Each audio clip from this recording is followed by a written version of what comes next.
in the world. I mean, I played. This is my 16th year playing, and I've been playing Mike's league for the last 6 years, and it's only gotten better every time. Right. You know, it's nice. You know, being in our division, we walk away with $3,000 cash. You got D4 teams that are walking away with like $5,000 cash. You know, so That's you're insane. not getting that in the NXL. You're not getting that anywhere else. You're walking away with like straight cash. Right. Right. It was 2 years ago? I think it's like 2 years ago. Yeah, like a D4 team walked off with like $10,000 cash. Wow. Yeah, they won the event and they won the series. So they walked off with $10,000 cash. I mean, the NXL pros are just getting that, you know. Yeah, right. What's a D4 team getting in the NXL?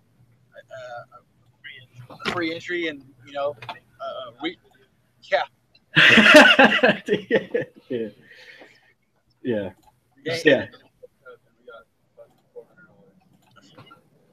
A guy behind me, he got $400 for getting second at World Cup. Holy crap! What division? What division? D4. That's insane. That's not even your money back. That's like you paid for somebody's plane ticket. Yeah, half of one person's plane ticket. Yeah. Wow. It's so what's your theory, or you probably know, how are they able to give such a higher cash payout with the WCPPL? Besides the fact that Himmon's a genius, but well, I mean, Mike said it today. He's not and he doesn't structure it. So if say, you know, for like 5 teams show up, he's not gonna be like, oh, you only get a percentage. Like, regardless of what happens, Mike's gonna, you know, go to his own account and he's gonna pull the money out. I mean, yeah, Mike's gonna have his word, and that's like the biggest reason I try to tell everybody go play the WC, because Mike's gonna do exactly what Mike says he's gonna do. He's not gonna like try to half-ass it or weasel out, or, you know, try to like not fulfill whatever he said. You know, he said, hey, you guys are gonna get $5,000 for placing first. You're gonna get $5,000 for first. Right. You know? Right. And like if Mike, like he even said it today, he's like, if I've got to go, you know, to my own savings account and pull out money to, you know, furnish that, it's going to happen. You know, in a lot of leagues, you don't see that. They're going to find some way to be like, oh, well, I didn't get my cut, so you don't get your cut. You know, and exactly. So what's entry fee like for the WCPPL? For D2, it's $1,200, which is obviously half of the NXL. Oh yeah. It's been pretty consistent throughout the years. D3, I think, is $800. Yeah, no, 1,000. Is it 1,000? Yeah, okay, it's 1,000 for D3, and then I want to say probably like 800 for D4, and then D5 is like 600. Which isn't bad at all. No, and paint's really reasonable. You've got all the different vendors there, so. Yeah. Yeah, it's not bad at all, man. So, and how does it work? Is it Saturday and Sunday, or does he do? It's Friday, Saturday, Sunday for us, anyways. Friday, Saturday, Sunday for D2. D3 is also Friday, Saturday, Sunday. D4 is Saturday, Sunday, and then D5 I want to say is just Sunday. Nice. But I'm not 100% on D5. Nice. That's cool, man. So apparently there's somebody throwing rocks on the spot. I thought it was. So I wanted to talk to you, man. Just kind of give you some exposure. I know there's been a lot going on with you and Lux, and you and the WCPPL and all kinds of shit, man. And I know you being kind of an underdog, just like a couple other smaller companies. I wanted to kind of get your feel for and what's on my mind. And, you do, dude, and that's why I wanted to talk to you. I tell people all the time, like, I'm not here to bullshit you. Yeah. Like, bottom line, if like this is how I see something, then most likely that's the way it is. I mean, it was the same in the Marine Corps. If you're a piece of shit, you're a piece of shit. Yeah. I mean, there's no two ways around it. Right. You know, and I see a lot. Like, I see a lot of that with like just people in general in companies. It's like, you know, it sucks that, you know, everybody's trying to have a good time, and there's just assholes out there trying to ruin the sport. Right. You know, exactly. Like, and in my position, it's like, I just want to try to grow paintball legitimately, and, you know, have fun doing it. It's like, if you're not having fun, then what's the point of doing it? You know? Right. Right. And do you think that's, I mean, you've been around, you and I have both been around the block, and I'm sure those guys you play with have been around the block too. It's almost like, I hate the word monopoly, but dude, I feel like, you know this, I've seen I've seen your posts lately. You clearly see it. I feel like these smaller companies try to do something positive for the sport, and we get pinched out. Like almost immediately, they try to pinch it out. I tell people all the time too, like under survives because people want it to survive. Right. You know, like under doesn't pay for my real life. So like at no point do I have to worry about underpaying my bills. Right. And that's like that allows me so much freedom because I don't have to worry about, well, did under, perform as well as expect profit margin? I don't care. Like I get to do whatever I want to do and have the latitude to go try this or go try that or make this or make that and not worry about like, oh my God, my shareholders care more about squeezing out every, last dollar and fucking over everybody we possibly can. Because like, in my opinion, you look at like these regional NXL leagues, the money just gets funneled to one person. Right. GI.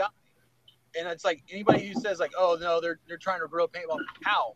By controlling every aspect of the sport. Yeah, right. Like, I mean, who like, no one's winning. Like like the whole Pacific Coast Paintball League or whatever with Dave. Like, I don't understand how them coming in and thinking, oh, we're just gonna like become the new regional dog and make paintball better. Well, in reality, all you are is another mouthpiece for NXL. Right.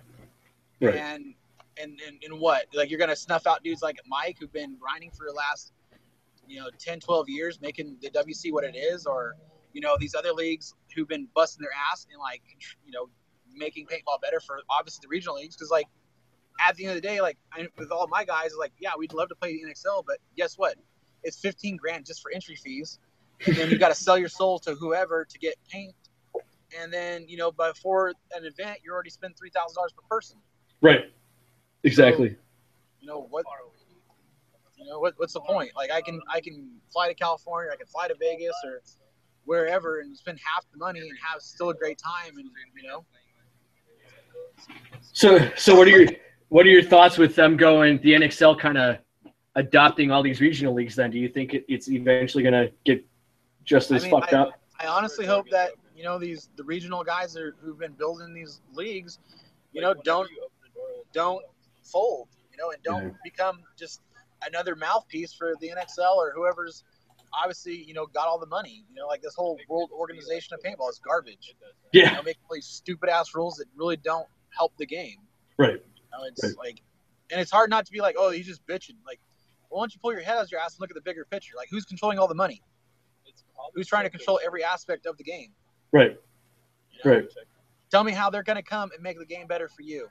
Please tell me how. I'll wait. It's not going to happen, man. It's not, and it's a shame.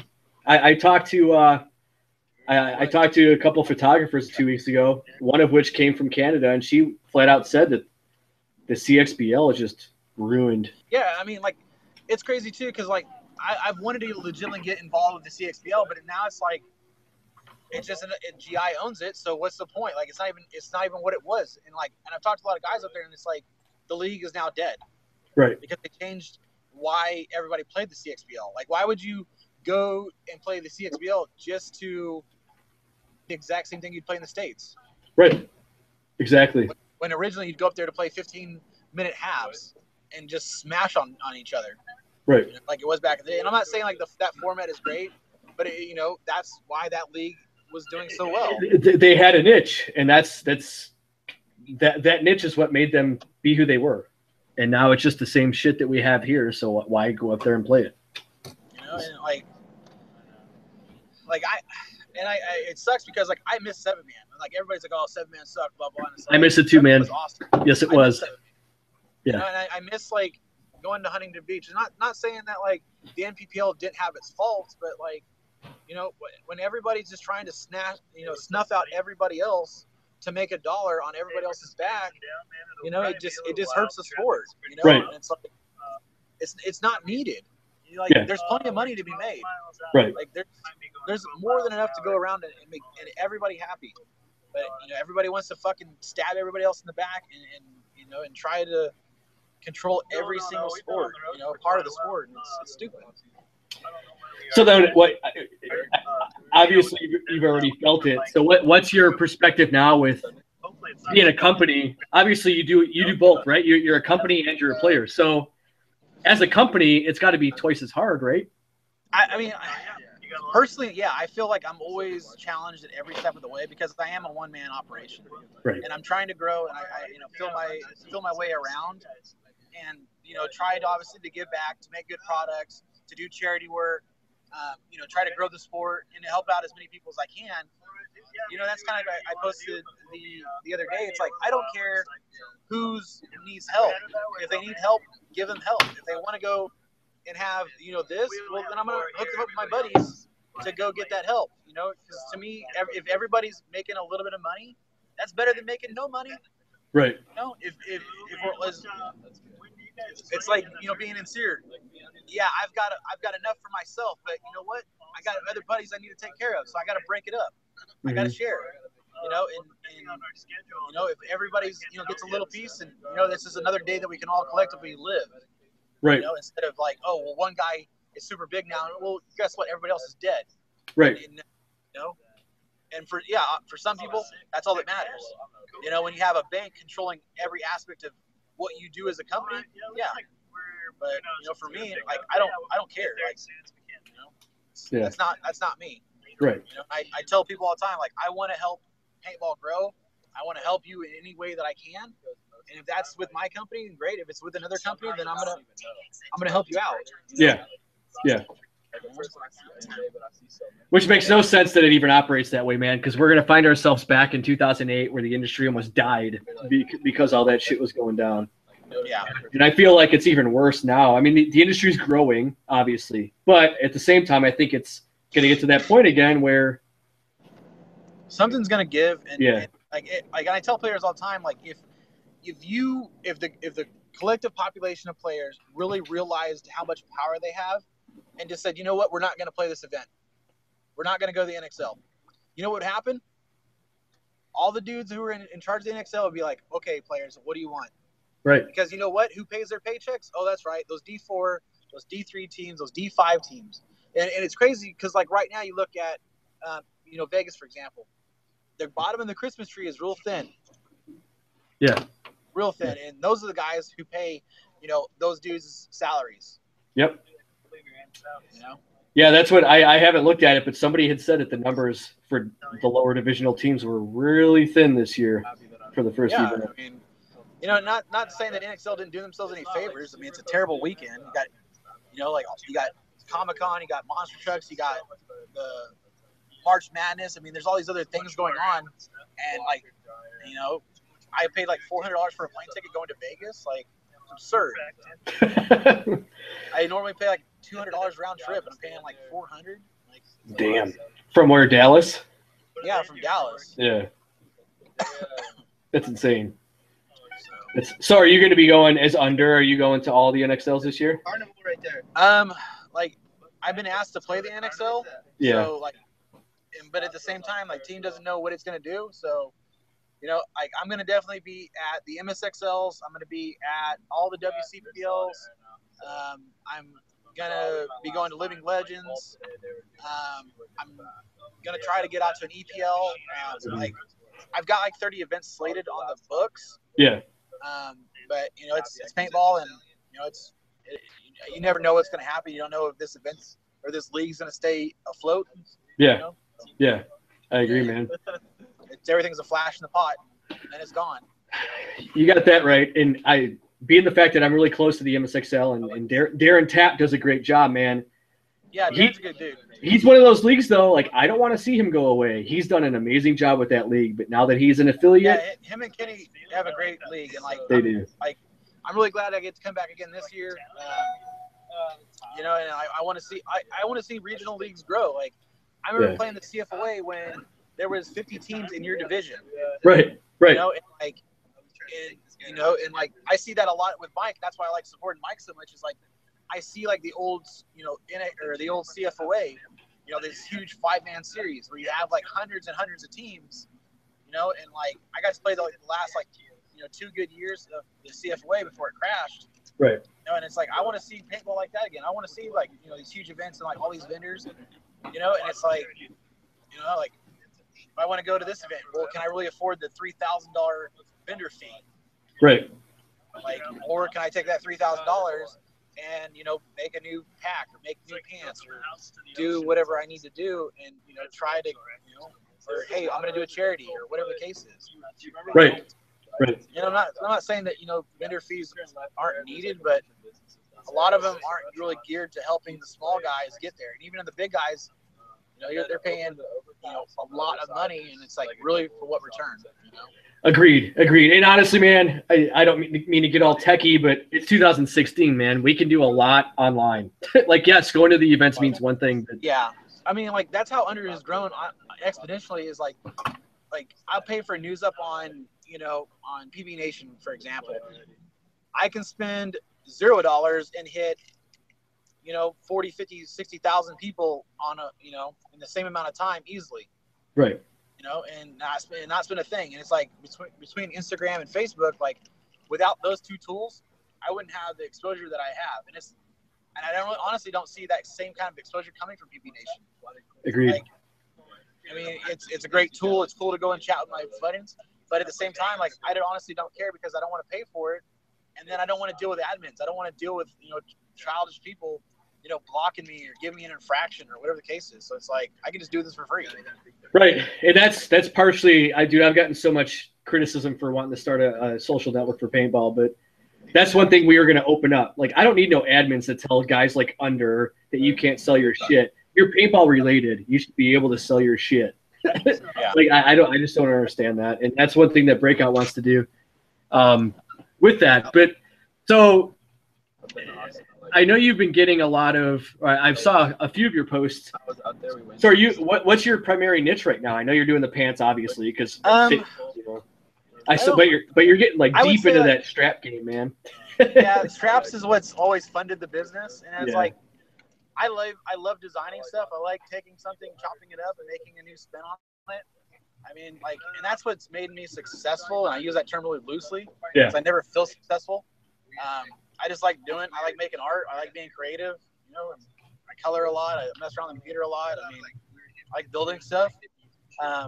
But obviously, you know, I know that I can't just make straps and be successful and like grow. Yeah. So I've been working on pants for the last 8 years, you know, and it's like, I feel like I have a really solid product. The teams are loving it. You know, I've had minimal issues, but I mean, which is to be expected with any product. Right. But, you know, it's like, it's crazy, because like, I'm expecting like knees to blow out, and it's like, Chris, you know, I've got my pocket zipper broke. Like, I've had kids send me videos of like fighting trees, and I'm like, that's not normal wear and tear. Like, and it's like, cool, you're fighting a tree at Legends, but like, that's not normal. Yeah. You know? Yeah. And I had a guy send me a video. Yeah, dude, like, this kid was like kicking the shit out of a tree, and he's like, no, they didn't tear. He was just like beating the shit out of this tree, and I'm like, what are you doing, dude? And he was like, oh, I was just testing your pants. I'm like, that's not normal. You know, and it's, you know, so it's like stuff like that. And I'm always waiting to call, like, or like, I don't know, man. I'm always expecting the worst, because it's some rain in me to expect, you know, something to happen. Right. You know, and yeah, exactly, right. And it's like, I told people to can't afford to give you another pair. So like, I took the time to make sure that the materials were great. The stitching was like superb. We used like top-notch materials at every, you know, step of the way, so that you would not be replacing these pants for 2 to 3 seasons. Right. That was my goal. You right. know? And like, I tell my manufacturers, like, I don't care. Yeah. I told the manufacturers, like, you know, if we got to spend, you know, a little bit more money for nylon thread that's going to, you know, be thicker and stronger, then I don't know why we're not doing it. You know, and it's like, I don't care if I'm paying more per unit on my end, because I know the player's going to get longer per unit time with that product. Exactly. You know? And like, I was talking with somebody, it's like, I'm never happy with anything that I've made. It's like, I always want to get better, you know. And so when I get criticism, or like, hey, this sucks, or whatever the case is, like, okay, well, tell me how to make it better. Like, tell me what is going to make this better. Not, it sucked because it wasn't the right color. So that's an opinion-based, you know, decision. That's not a critical, you know, thing. Yeah. So, yeah. And it's like, I'm always trying to do, you know, the next best thing. I'm trying to make all my gear better, you know, and it's difficult being a one-man show, you know. And like, I tell people, like, your money directly reflects the projects that I get to do. You know, like Right. I've been working on a gear bag. I'm working on new pads. I'm working on gun bags. I'm working on all this stuff. And it's like, you know, your money is directly, you know, goes through these projects. Right. You know, it's not, I don't have a bank loan. I don't have a sugar daddy. I don't have all this. I have you, the player. Right. So, you know, and I try to, you know, give the best I can at everything I do, you know, and you know, just not, and always be hungry and never satisfied with what I presented, you know, because I know I can do better. Right. That's what drives me. And dude, that's like your common entrepreneurial mindset, you know, you always try to outdo yourself. And yeah, I mean, I've seen it. It's really hard. It is, dude. It's so hard. It's so hard. I catch myself doing it all the time. Like, how can I beat myself? And then you're like, well, I don't know. It's crazy because like I'll do something that's like amazing, like the Excalibur, like a great example. It's like as soon as I released the Excalibur, I was already like, I want to beat this. This is cool, but what can I do better? You know, and it's like I'm already doing the next project before the first one's already done. Mm-hmm. You know, and it drives me. Like I'm up at like 3 a.m. filling out, and like my wife hates it. She's like, "You don't ever take a break." It's like you can't, man. Opportunity to take a break. You know, and it's like I feel as soon as I do take a break, then someone's gonna take me out of the knees. Exactly. You know, and it's like it sucks because like a lot of things I don't feel like I get in respect because like I'm he's just over there on the fray, but it's like I'm coming, man. You know, I'm coming. Yeah, you can realize it, but you're gonna realize it later that I'm coming, and you're not gonna like it when I'm here because I'm not going away.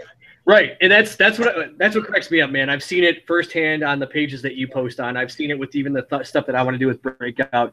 You get these guys that think their little stupid ass comments gonna shut you down, dude. I'll be the first one to tell you that shit drives me. I'll keep going. That makes me drive harder when you want to talk your shit. And I've seen you retaliate just on Facebook forums. Well, like I tell people like I'm the realest dude you're gonna meet. Right. Like if you're fucked up, you're fucked up. Like, right. And a lot of people like I don't sugarcoat life. I don't even sugarcoat when my wife's bitching. It's like this is what's up. Well, you need to be nicer.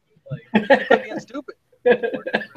No, life's easy. Right. Unless you're stupid. Right. It's hard. There's no gray area, man. Black and white. That's all it is. And I will go out of my way to help players out. But as soon as you disrespect me or take me for granted, that's it, man. You know, that's it. That's it. Right. Then you get put in the blacklist, and I'm done with you. Look, hey, Chris, why you treating me like this? Why are you being a dumb fuck? And for the record, for the people watching, I can attest to that firsthand because I told you I was sending you back those XL pants to get double XL. All we did was say, okay, we're shipping them. There was no like, dude, it was trust on your part. You trusted I'd send them back. I trusted you'd give me a new pair. Period. Yeah, no and like around. I tell like teams that I'm working with all the time, it's like I don't want there to be any drama. It's like, you know, for some things like I need obviously trust, but it's like if you win you know, if you took the opportunity to trust me, then I need to give you the same respect. Right. Otherwise. Right. You know, and you know, once you hang yourself, and that's it, man. You hung yourself. Right. You know? Right. And I tell the teams I work with, like, I don't want to make paintball any more difficult.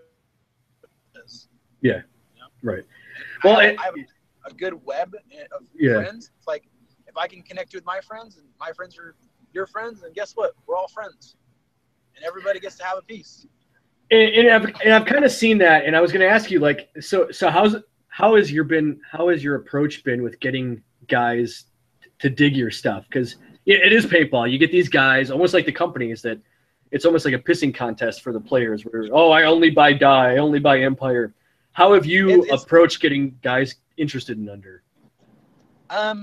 So like when anybody, you know, if anybody messages me on Facebook or emails, I give them a call. I call all the prospects of, you know, teams, and I talk to them. I like, hey, you know, what leagues are you playing in? And then, you know, how many guys you got? You know, and I don't really do a sales pitch. I tell them it's like, I'd rather have you out playing paintball, doing whatever you want to do with whoever you want to do it. And if I get to be part of that, then cool. If not, then these are the people that I can connect you with. Yeah. Because at the end of the day, dude, if you're not having fun and you're not doing what you're loving, and, you know, having the same feeling of why we all picked up a paintball gun whenever we did, and you're not doing that, then why the fuck are you doing it, dude? Like, why are you wasting everybody's time? Right. You know? And it's like, you know, like, I love playing paintball. I love being with my friends and playing paintball and traveling the country and playing paintball. Exactly. You know? I don't want to go somewhere, hate my time, and then, and like, granted, like teams are going to be like, oh, I got to wear all GI or I got to wear all dye. That's cool, dude. You want to wear my goggle straps? I'll make you some sick ass goggle straps. Yep. And you do. Yeah. And if you don't, cool, dude. Yeah. I'm going to go to bed tonight. And like, and I tell you, like, I think the most important thing is that I need to make sales to keep the lights on, but I don't need money to make sure that Under survives. Right. I was doing this out of my barracks room, and, I think, 2008, 2007, out of my barracks room, I was selling goggle straps. And I deployed, out of that time, I played 4 times to Iraq and Afghanistan. And I just came back and picked it up where I left off. Right. Under survives because the players wanted to survive. Yeah. And I think that going back to your original question is, like, I think a lot of teams are just fed up with just getting shit on by these big dudes and not getting any really support. So that's why I like calling teams and like, hey, how can we tailor this to being what you guys need? Mm-hmm. Rather than force feeding you a package and be like, take it, this is all you get. Well, how can we make this better for you, the end product user, to have, the best results for you to feel like, hey, this is what's going to make me successful. Right. And to me, I think that's the most important thing. Well, and I think one thing that you're doing is you're building relationships, and I think that's to me, that's the most important thing about playing paintball. Yeah. Having friends, man. Yeah. Like, I want to go to Germany and go play the Millennium. So I got friends over there. Hey, bro, can I crash your couch? Right. Like, I don't know. Like, when I was out in North Carolina, like, I played all over the country. And it's like, hey, dude, I'm coming to town. Like John Tinker from Trauma. Like, hey, John, can I sleep on your couch? You can sleep in my other bed. Appreciate it, John. And that it's those type of things that, I want to have. Like, after we stop doing all this, like, hey, man, you want to go get a beer? Hey, I'm in town. You want to go get a meal? Right. And yeah, dude, let's go hang out. Exactly. Because that's more important, than making every fucking possible dollar off. Right. Yeah, and totally forgetting about what the sport's actually about. And that, I agree, man. Well, for the record, you got a spot anytime you come to the Midwest for the MSXLs. I got plenty of room. Well, I got asked to play the MSXL with I want to say it was TJ asked me, but I'm not for sure. And like, I was D2, and he's like, "Can you come out for practice?" Like, I'm sorry, bro, but I'm not flying out to like wherever he was at. I can't fly out there. I'm just too busy. Yeah. Like, okay, well, I was like, I'm playing D2 this year, so I mean, if that's not good enough, I don't know what is. I'll come bang, dude. I'll be at the events anyways. So yeah. If you want a gun, I'll be there. Yeah. Yeah. Well, either way, man, you're welcome. Regardless of playing, if you're just going to be up this way, I live in St. Louis, so I'm around all those events. You're more than welcome to crash on my couch. For the MSXL, I'm going to 3 of the 4. The Indianapolis one, I will not be going to because I want to say it's like the same time during Legends. It is. Yeah. So that's why I will not be at the Indy. Do we need to get off? Go to my bunker, head check, and get shot in the face by a rental on a head check. Before I knew she was behind my kid. And I'm just like, I'm looking forward to going to Legends. Like, I wanted to go to D-Day, but it was like during the week, and I was like, this is dumb. I'm not going a full week. Which D-Day? The one at Skirmish or? No, the D-Day in Wyandotte, Oklahoma. Like, I went when I was 16 as a kid, and I loved it. Yeah. But like, I wanted to go this year, but I was like, I can't do a Monday to a Friday. Yeah. That's not gonna work. Yeah. Yeah. Have you been to Legends yet? Or is this your first I year? have not. So this will be my first Legends. I'm looking forward to it. Should be a good time. I'm going to release a bunch of limited edition pants. Nice. Like, I'm going to do like the Marpat. I'm going to do Tiger Stripe. I'm just going to do a bunch of fun stuff for that event. Just take something that's cool there and, bring a whole bunch of camo and stuff like that. Yeah, I was going to ask, are you looking to dip into the scenario market? I know you got like some camo stuff out right now, but are you going to? So it's always weird to me because I even as a Marine, like I never liked carrying gear that wasn't crucial. Yeah. And so it's like, to me, light to the fight is the most important thing about being in combat. And I know a lot of like scenario dudes like that aspect. Yeah. The military aspect. And so like, honestly, I'm not ready to go dip into that realm. So, yeah. Yeah. But for right now, dude, I want to do pants, and and stuff like that, and like doing the tech tees and things like that. You know, like, Yeah. and if I get to do like other things, then sure, why not? Yeah. Yeah. Well, you're getting a pretty good response though on the pants and the straps as it is. Yeah, I mean the straps are always that's always been my biggest thing. Straps have always been. I mean, I just did a bunch of designs before I left, and it's like I've got designs I got to do as soon as I get back, you know, and so that's always something that's always driving. And then like here recently, I just did those zebra pants and those leopard pants. Yeah. It's kind of a joke, but people are buying them, so I'm like, you know, like I think I'm gonna do rattleskin next. Oh, nice. Fun. Nice. I got dibs on those tiger stripes, man. Those sound sweet. Yeah. So, how's your have you been approached? Are you doing any retail? Have you been approached to do any retail or? I've had a lot and I was actually talking to somebody about this today. Like, I would like to obviously get into stores one day. Like, I want to be able to have my product in stores. But right now, where I'm at as an individual, I don't feel like that I'm ready to be able to fill those, you know, large scale orders. And like, like we just signed like 40 teams in the last like 6 weeks, and I've been getting. As soon as I get something in, it is out the door. And so like, okay. You know, and so it's like I'm trying to get myself established and my supply line established before I can be like, okay, here we go. And I end up making, you know, say 4,000 or 5,000 pairs of pants to distribute. And it's like, I feel like I'm growing steadily. Right. At the same time, I don't want to get so far ahead of the wagon where I'm stuck with all this and like, you know, stores aren't buying it. Right. And that's why like I didn't go to Extravaganza. Not that I didn't want to talk with dealers and stuff, but it's like, to me, I'd rather invest in the players right now than invest in the stores. So it's like, good call, man. I was going to ask you about Extravaganza. I'm like, he didn't go this week, and that's a good answer. Like, it's funny because like, you know, like, hey, you should really talk to stores, and I'm like, honestly, I'd rather talk to players because players are what's going to drive the name into the mainstream. And it's like, if the players believe in me, then they're going to be like, hey, you know, can we start carrying, you know, product, you know, the underline in the store? And then the stores will be like, okay, you know, I see my players wearing this. It's really good gear. It's got really good feedback. You know, let's see what we can work out. And so, you know, I've got a couple stores. I got one in Wyoming to carry some stuff, and then one in Tennessee that's going to be carrying stuff here shortly. And it's mostly like just the soft gear, the pants and shirts and stuff like that. Goggle straps turn over way too quick. And so like I tell the stores like that I have worked with in the past, like I don't feel comfortable giving you goggle straps because they already turn over so fast on my end. And without like, you know, I guess a strong social networking, you know, they're not going to get the exposure to get you guys a sale.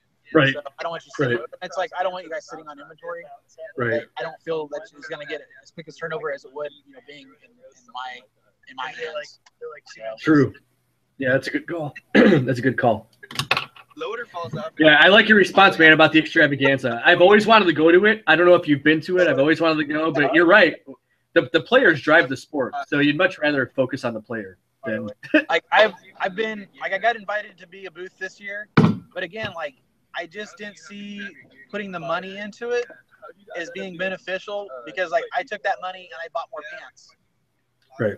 Like I bought more straps, I bought more tech t-shirts, I bought more gloves, I bought more pads. Like, and those is what's going to drive, you know, next quarter's, you know, operations. You know, is going to Extravaganza and rubbing elbows with people. Is that going to make money? I don't know. It wasn't a gamble that I'm willing to take. You know, and it's like I think a lot of it as like military mindset is like I'd rather have, you know, the bullet in hand than tomorrow's promise. Yep. You know? Take what I can get now and hope for the best and make it last until, you know, reinforcements come. You know, and I have a lot of, you know, critical thinking, like a military mindset with how I run things, you know, and I run it like a platoon sergeant in a lot of cases. Like with my teams, you know, great example, like, hey, Chris, I need this. Here you go. Where'd you get it? Yeah. Why does it matter? Right. You got it. You asked for it. Here it is. Right. And that's the same way I ran with my platoons and my Marines. Hey, Staff Sergeant, we needed this. All right, well, here it is. Where'd it come from? Why does it matter? Right. You know? Right. So, yeah. You know? Why? Yeah. And to me, again, like being a player in like actively playing, every weekend, I'd rather invest in the players. At the end of the day, I'm always going to side with the players.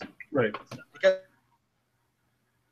I'm not some dude in a desk wherever. Like, I'm out grinding with you guys. And to me, if I don't believe in it, then why the fuck would you believe in it? Right. And I think that builds respect for you and your company. And it already has. I mean, you talk to anybody that's wearing under, anybody that's buying under, that's the first thing out of their mouths is Chris is a great guy and he makes good shit and we respect it. That's every time I talk to somebody, that's what you hear. I mean, that's why I try to do so many charities is because, like, I've got the opportunity to give back, man. Like, why not? Like, it's Toys for Tots thing. Like, we raised, shy of $4,000. I could have kept the money and, done do something else, but it's like I had the opportunity. I'm not sure if I'm going to get this opportunity again. Right. Like the year that I donated $14,000 to veterans. Like, I don't know if I'm going to have that opportunity again, so I better make the most of it while I have it. Right. And to me, that's like, it's super important to give back to, whether it be homeless or children or veterans or this group or the other group. And like everybody obviously wants money to be helped, and you can't go around everywhere. But if you have the opportunity, in my personal opinion, you should do it. Because if you don't, are you going to have that opportunity? Okay. And it's like, on average, I've given about $20,000 back each year in various charities and donations. And to me, that's important because I don't know how long this is going to last. But at the end of the day, I want to know that I helped make a difference when I could. Right. Regardless of how small it was. Because I want to know that I did something while I had the chance, rather than just like being on the fray and be like, oh man, I wish I would have gotten involved. Well, I'm not going to say I wish I would have. Yeah. Yeah, you did it while you can. Exactly. Are you guys almost at practice? I don't want to keep you too long, man. We still got a little bit. So. Okay. Talk a little bit about, I know it's a new thing. I know I've read up on it a little bit, but so you've partnered up with Lux and Smart Parts, right? For the shocker? Yeah, so I met, well, I didn't meet Daryl. I called Daryl in 2008 when I was in Iraq. I got my one phone call a month, and I called Lux when they had just opened. And I was like, hey, Daryl, my name's Chris. I'm in Iraq right now. If my phone cuts out, please save my order. I will call you back in a month, and I will pay for it. I'm just on a sat phone right now, and we have really shitty reception. And so that's how I met Daryl. And then over the years, like, Daryl has honestly helped, like, being part of the Lux family. And I really do feel like I am part of that family. Is what allowed that money that was made from Lux was allowing Under to start really getting it developed in the aspect of like being able to have a larger reach.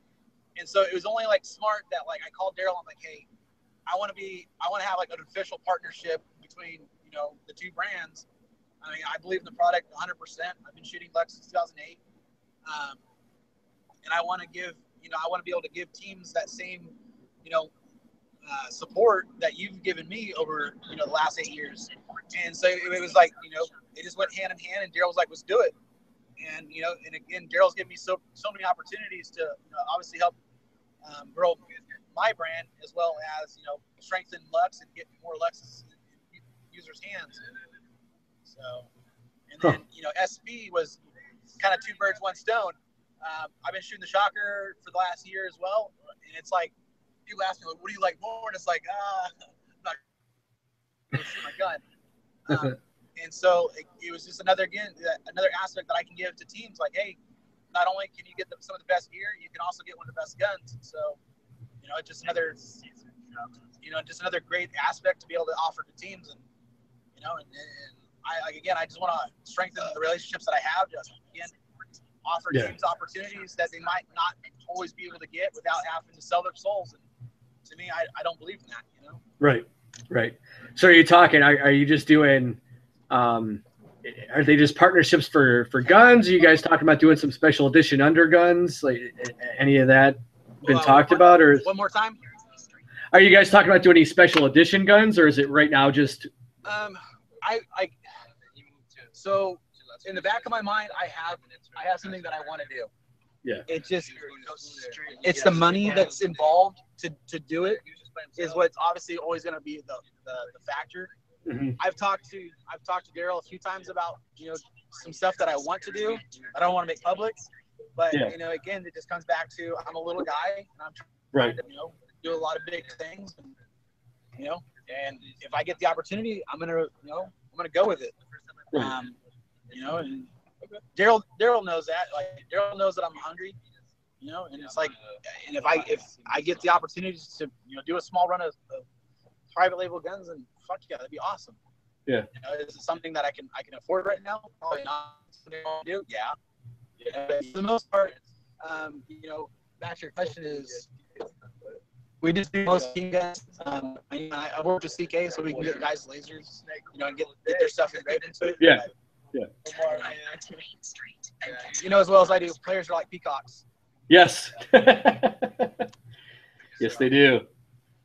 That's something I'm definitely working towards, is like, the jerseys and the pants. Like, I want to be able to accent, players and have them able to put their names on absolutely everything they have. Yeah. Players are like peacocks. Yes, they are. Yeah. Now they're just doing it with undergear. That's the best part. Well, man, I don't want to take you too much longer.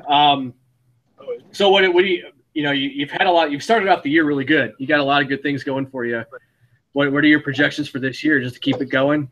Yeah, I mean, I've been signing about 4 teams a week on average, which is really crazy when I really honestly sit back and think about it. Yeah, that's insane. I mean, it's insane. And so, like, I'm only grateful. And I tell everybody, like, thank you for the opportunity that you're allowing me to have, because you can easily go somebody else. You can easily take all of this, and you can go somewhere else. And so I have to tell them constantly thank you. And they're like, why are you thanking me? It's like, because without you, there isn't me, right. And I think that's the most important thing. Like, if I'm not, telling them as much, and like the social blast I do all the time, like, you're just as important in this whole experience as I am, but more so that you're allowing me the opportunity to do it. Right. I tell teams all the time, like, without your support, then I don't get to do what I love doing, and and that's kind of the end of the road, as they would say, and I'm not ready to quit. Right. Well, keep it going, man. I certainly apologize for the technical difficulties. Nah, it's all good, dude. I'm in beautiful San Diego. If anybody is at San Diego, please go to the indoor paintball park. This place looks badass. So we're going to go swing some paint and get ready for WC. Awesome, man. Well, again, dude, when you come through for the MSXL, you have a place to crash. And thanks for taking the time out and talking to us, man. I appreciate it. Yeah, totally, man. I appreciate you giving me a mouthpiece for the evening. So, yeah, absolutely. Hey, good luck this weekend, man. I appreciate it, man. Take care. Right. See ya.